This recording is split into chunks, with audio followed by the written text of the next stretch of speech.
Alright, I'm tired of looking for a quiet place to talk, so I'm just actually gonna do this while I'm riding. Ninja 300, time to talk about it. Just give you guys a general idea of what it's like. The Ninja 300 itself, I'll tell you right now, great on gas. It's a great commuting bike if that's what you want. I mean, I use it all the time to commute during the summer, and I save a small fortune in gas. To put in perspective, I took this for a 2,000 kilometer road trip going from North Bay to Windsor, doing some driving around in Windsor and back.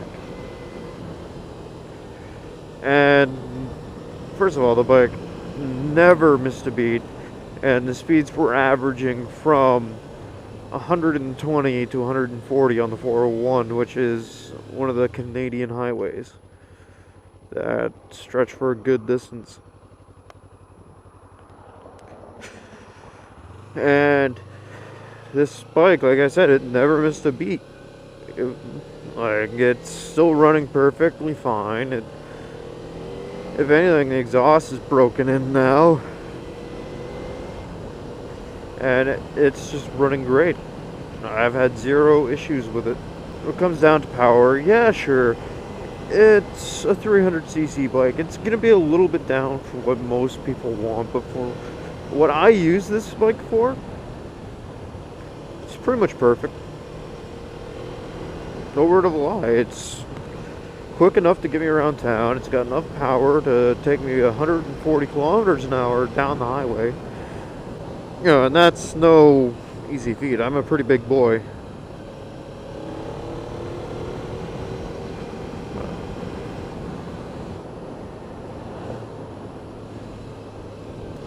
I need new gloves. But yeah, the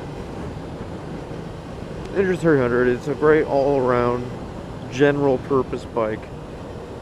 It definitely takes a little bit after its bigger brother, the Ninja 650, whereas it's comfortable enough that you can do several hours on it, but you're gonna want to change the seat. It's pretty bad. Oops. I know there are lots of people out there that make aftermarket seating options for this bike. Hell, even Kawasaki makes one, but I wouldn't want to buy one of their seats. If I was gonna go aftermarket, I'd go get a Corbin or something like that, because I don't want a gel seat in the summer. Yeah, I'd be throwing this seat back on in the middle of summer and getting that gel seat off, because I've ridden on a gel seat before and they get fucking hot, man. You leave them for a little bit in the direct sunlight, you're not gonna want to put your ass anywhere near that seat. It's pretty fucking bad, man. Now, in terms of, like I said, this is definitely a commuter bike that has the potential for long distance travel. The reason why I say potential is because, well, you're not going to want to take it long distance unless you're going to be somewhere for a while. I wouldn't take this on a trip where you're just constantly driving. The kind of trips you want to take this on is you're going to do 1, maybe 2 days of a trip, just in case you want to break it up, because I did 7 hours on this and I was hurting. Not gonna lie, my legs didn't stop shaking for a couple days. But that's because it's also going 8,000 RPM down the highway at 120. So don't mind me. Now, this bike, it'll do it. The question is, are you going to be comfortable enough doing it? Because you can go like this, scoot your crotch all the way up in the gas tank, take a hand off the handlebar, and you're sitting straight. 100% straight. And you're good to go.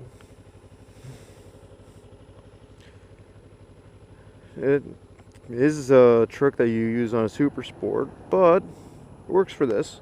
Works better for this. Some super sports I've ridden, like the Gixxer, you can't get totally straight for some reason. Don't know why, just can't. Like I rode it, I couldn't get comfortable on it. I can get comfortable on an R6, surprisingly. Which is very surprising, if you ask me. Let's load the Nissan right in the middle, and then drop them off first.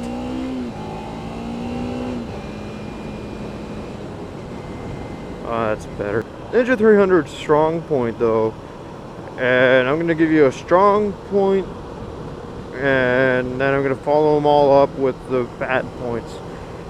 The strongest point this bike has is its handling. I've yet to ride a bike that completely matches it. It is a very, very good handling bike. Like, it's very tight. It goes around corners very quickly, very easily. You know, it says, flick me, flick me. It's nimble. It's great. Another strong point it has is if you like the sport bike style, you know, with the clip-ons and everything like that, this bike's seating position not really that bad. Like, it's not the worst bike I've ever ridden. Like, there's way worse bikes out there for comfort than this. This is coming from like a 240-pound dude, so. And that's when I gotta say, power is adequate. It's not really a strong point, but it's not a weak point either. I mean, the extra torque it has over the Ninja 250 is what makes it work. And that extra 10 horsepower or whatever it was, that definitely helps too. And considering that they still sell a lot of smaller bikes with carbs for some reason, that's another strong point for this, is it has fuel injection. Fuel injection makes this bike great. I do not miss having to fuck around with a choke just to get going in the morning. Oh god. Another unfinished street.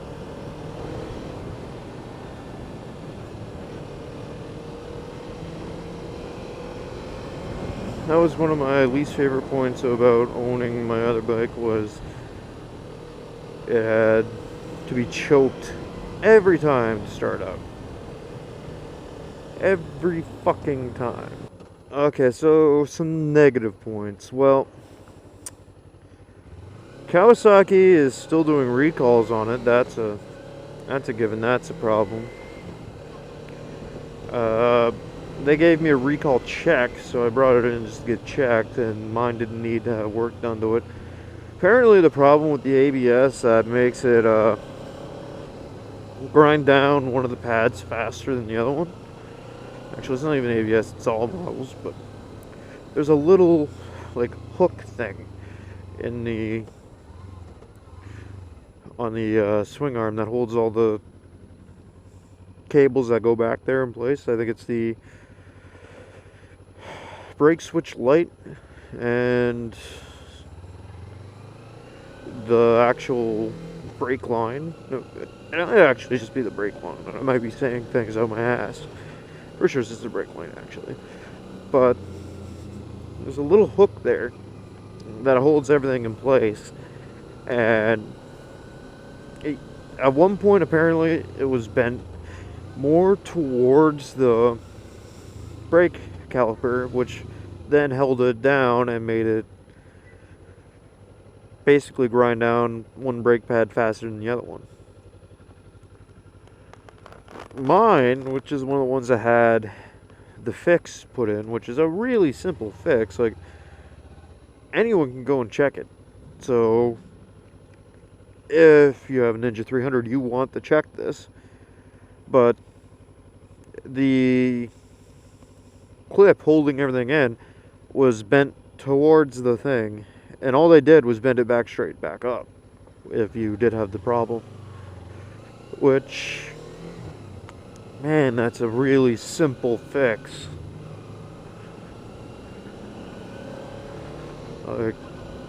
If you think you might need a recall notice on your bike for that, just check it out. It takes a couple seconds. You won't even have an issue. Mine's also had the recall for the ECU done. Like, I had them check it before I even took the bike.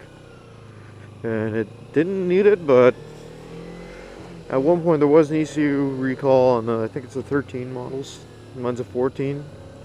The problem that they were having was it would just stall at random when idling. And that turned into an ECU problem when Kawasaki looked into it. They issued new ECUs out to everybody. I'm not talking like, oh, we're just going to reflash your old ECU. They actually installed new ECUs onto your bike.